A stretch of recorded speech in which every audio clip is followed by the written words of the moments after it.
Bismillahirrahmanirrahim. Assalamualaikum warahmatullahi wabarakatuh.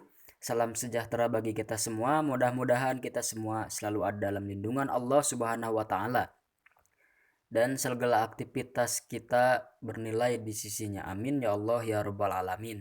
Baik teman-teman ke semua, sebelumnya perkenalkan nama saya Rian Alawil Hamzah. Saya salah satu mahasiswa Sekolah Tinggi Agama Islam Darul Arkom Muhammadiyah Garut dari Fakultas Usuluddin atau Studi Agama-Agama. Nah, pada kesempatan kali ini saya akan mempresentasikan terkait tugas dari metodologi studi Islam, yakni tentang studi perbandingan agama. Nah, mungkin teman-teman langsung saja kita ke materi, yaitu tentang keberagaman agama di dunia. Nah, mungkin sebelum ke materi tersebut, kita ketahui terlebih dahulu tentang apa itu pengertian agama, fungsi dan lain sebagainya. Nah, langsung saja mungkin ke pengertian agama. Apa itu pengertian agama? Menurut beberapa ahli mengatakan di sini ada menurut Email Durkheim bahwasanya agama adalah suatu sistem yang terpadu dan terdiri atas kepercayaan dan praktik yang berhubungan dengan hal yang suci dan menyatukan semua penganutnya dalam komunitas moral yang dinamakan umat. Nah, itu merupakan salah satu definisi agama menurut salah satu para ahli. Yang kedua, menurut Hendro Puspito, bahwasanya agama adalah suatu sistem atau nilai yang mengatur hubungan manusia dengan alam semesta yang berkaitan dengan suatu keyakinan. Itu menurut Hendro Puspito. Dan yang ketiga, ada definisi agama menurut Kamus Besar Bahasa Indonesia. Menurut KBBI itu sendiri, bahwasanya agama adalah suatu sistem yang mengatur kepercayaan dan peribadatan kepada Tuhan serta kaidah-kaidah yang berhubungan dengan pergaulan manusia. Nah, itu adalah beberapa definisi menurut para ahli dan juga menurut Kamus Besar Bahasa Indonesia. Nah, ketika kita lihat daripada definisi-definisi tersebut, bahwasanya memang agama itu berkaitan tentang keyakinan atau kepercayaan seseorang terhadap sang penciptanya dan kaidah-kaidah atau yang mengatur tata peribadatan ia dengan Tuhannya dan juga hubungan ia dengan manusia yang lain itu. Nah, dan yang selanjutnya itu ada fungsi agama. Ya. Fungsi agama, ada beberapa fungsi agama, yakni yang pertama, agama sebagai sumber pedoman hidup bagi individu maupun kelompok. Jadi agama itu merupakan sumber pedoman bagi manusia. Terus yang kedua, agama mengatur tata cara hubungan manusia dengan Tuhan dan manusia dengan manusia. Nah, ini bahwasanya agama itu memiliki fungsi sebagai mengatur tata cara hablum minallah dan juga hablum minannasnya gitu. Kalau dalam Islam, jadi mengatur hubungan dia dengan sang penciptanya dan dia mengatur dengan sang manusia. Dan yang ketiga, agama merupakan tuntunan tentang benar atau salahnya. Nah, fungsi agama itu menuntun bagaimana agar manusia itu bisa mengetahui mana yang salah dan mana yang benar. Dan selanjutnya itu, agama merupakan pedoman pengungkapan rasa kebersamaan. Dengan agama kita bisa meraih kebersamaan, solidaritas, merangkul dan menjadi satu kelompok yang bertujuan mengatur tatanan kehidupan yang baik. Yang selanjutnya, agama bertujuan memberi identitas pada manusia sebagai umat dari suatu beragama. Agama pun di sini memiliki fungsi untuk memberikan ciri khas atau identitas seseorang untuk dalam memiliki agama tersebut atau beragama. Nah, oke, lanjut. Yang ketiga itu ada bentuk agama.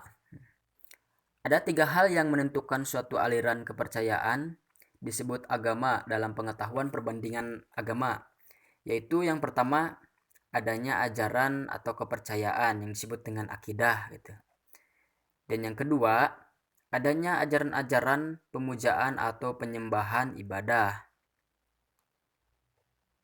Yang ketiga, adanya peraturan-peraturan dalam melaksanakan hubungan terhadap Tuhan dan sesama manusia yang disebut dengan syariat itu. Nah, ketiga hal itu juga bisa disebut dengan ciri agama atau isi agama. Hanya pada agama yang sempurna seperti agama samawi yang asli, selain 3 perkara yang tersebut di atas, ada lagi ciri-ciri yang lain, yaitu jelas nabi yang membawa dan mengajarkannya. Yang kedua, adanya kitab suci yang menjadi sumber pengajarannya bagi mereka. Nah, itu. Dan yang selanjutnya mungkin ada jenis-jenis agama, ya. Jika dilihat dari segi asalnya, maka semua agama di muka bumi ini dapat dibagi menjadi 2 bagian. Yang pertama ada agama samawi, dan yang kedua ada agama tabi'i gitu. Agama samawi yaitu agama yang turun dari hadirat yang maha tinggi atau yang maha kuasa, yaitu agama yang berasal dari wahyu Tuhan yang menjadikan sekalian alam ini dan yang menciptakannya untuk disampaikan kepada umat mereka masing-masing. Agama samawi ini adalah agama yang paling tua karena Nabi Adam alaihissalam merupakan nenek moyang segala manusia telah menerima pengajaran yang demikian tersebut. Terus yang kedua yaitu agama tabi'i. Nah, agama tabi'i ini ialah agama yang timbul dari angan-angan atau hayal manusia belaka. Dinamai agama tabi'i ialah karena timbulnya agama yang demikian hanya semata-mata dorongan dari tabiat manusia yang ingin beragama, ingin mengabdi dan memuja kepada sesuatu yang dianggapnya maha kuasa atas dirinya. Jadi dalam artian bukan berasal dari wahyu ilahi. Agama tabi'i juga sering disebut dengan agama alam karena dalam pemujaannya ia menggunakan seperti wasilah berhala-berhala atau menyembah dewa-dewa atau roh-roh leluhur. Nah, kemudian selanjutnya tentang agama yang terkenal di dunia. Yang pertama ada agama Majusi. Agama Majusi ini merupakan agama yang lahir di negeri Persia pada zaman dahulu. Mereka mempercayai adanya Tuhan menjadi 2 bagian, yaitu Ahura Mazda yang berarti Tuhan kebaikan dan Ahirman yang berarti Tuhan kejahatan. Atau Ahura Mazda disebut dengan Tuhan cahaya dan Ahirman Tuhan kegelapan. Simbol pemujaan mereka yaitu berlandaskan kepada api karena api yang telah memberikan mereka kehidupan dan menerangi kehidupan mereka semata. Namun dasarnya agama Majusi yang asli itu mereka juga memiliki pengajaran-pengajaran yang sangat baik. Mereka mempercayai adanya Tuhan, kepercayaan kepada akhirat, mempercayai terjadinya kiamat, dan mengajarkan cara hidup yang baik, akhlak yang baik, cara pemakaman jenazah dan lain sebagainya. Tetapi banyak terjadi perbedaan-perbedaan karena perubahan banyaknya aliran-aliran dalam agama Majusi tersebut, sehingga terjadinya penyelewengan yang tidak semestinya, yang memang tidak berdasarkan agama Majusi yang asli. Nah, yang selanjutnya itu ada agama Yahudi yang disebut dengan Yudaisme. Agama Yahudi ini lahir pada zaman kaum Bani Israel, pada zaman kenabian. Agama Yahudi ini merupakan agama ke-10 terbesar yang pengikutnya terbanyak. Dan lebih tepatnya kelahiran agama Yahudi ini pada zaman kenabian Nabi Isa alaihi salam yang dinobatkan oleh Allah SWT dan diberikannya kitab Taurat sebagai pedoman pada masa itu. Banyak mazhab-mazhab yang ada dalam agama Yahudi, ada bermacam-macam, namun kebanyakan berpangkal dari mazhab Yahudi Rabbani, yakni bahwa Tuhan mewahyukan syariat dan titahnya kepada Musa di Tur Sinai. Namun hingga masa ke masa ada saja golongan yang menyanggah seluruh atau sebagian dari keyakinan semacam ini. Misalnya kaum Yahudi atau yang disebut dengan kaum Suduki gitu. Seiring perkembangan zaman banyak terjadi bertambahnya mazhab atau perbedaannya mazhab. Yang pertama ada mazhab ortodoks, mazhab modern, mazhab Yahudi humanis, Yahudi konservatif, lain sebagainya. Namun mazhab yang awal yang memang asli dibawa yaitu adalah mazhab Rabbani yang memang dalam pengajarannya yaitu mengajarkan tentang ketauhidan atau keesaan Allah Subhanahu wa taala. Walaupun demikian, demi masa ke masa terjadi perubahan dan perbedaan yang sehingga menyimpang dan menuai kontradiktif antara satu sama lain. Yahudi ini juga merupakan agama Samawi yang diturunkan Tuhan melalui Nabi Musa alaihissalam yang mengajarkan agama tauhid tentang keesaan Allah Subhanahu wa taala. Kitab suci yang dianut dari agama Yahudi ialah kitab Taurat. Nah, dan yang selanjutnya itu ada agama Sabi'ah ya. Kalau menurut bahasa, nama Sabi'ah ini berasal dari kata Sab'a yang artinya membelok atau melepaskan diri dari ikatan atau menyimpang. Jadi orang-orang yang menganut Sabi'ah ini dinamai Sabi'in. Aliran Sabi'ah ini mengajarkan kepercayaan kepada roh-roh leluhur. Mereka mengakui bahwa alam ini diciptakan oleh Tuhan dan ia juga diciptakan oleh Tuhan. Alam semesta semua mencakup ruang lingkup alam semesta ini diciptakan oleh Subhanahu wa taala. Allah itu bijak, Allah itu pandai dan bersifat suci. Maka dari itu, mereka menganggap bahwa untuk tata cara peribadatannya atau pemujaannya, mereka tidak bisa langsung bertemu dengan Sang Penciptanya karena mereka tidak suci. Mereka beranggap bahwa mereka melalui perantara roh-roh leluhur mereka bisa sampai, peribadatan mereka bisa sampai atau doa-doa mereka bisa sampai. Dan di dalam agama Sabi'ah ini, orang-orang Sabi'in juga mereka tidak mempercaya adanya nabi-nabi karena bagi mereka tidak ada ajaran kepercayaan kepada nabi-nabi dan rasul. Mereka mengatakan bahwa antara mereka dan nabi-nabi itu sama saja, baik dalam kejadian, bentuk, rupa, fisik, tabiat, dan lain sebagainya. Nah, dan yang selanjutnya yaitu agama Kristen atau agama Nasrani.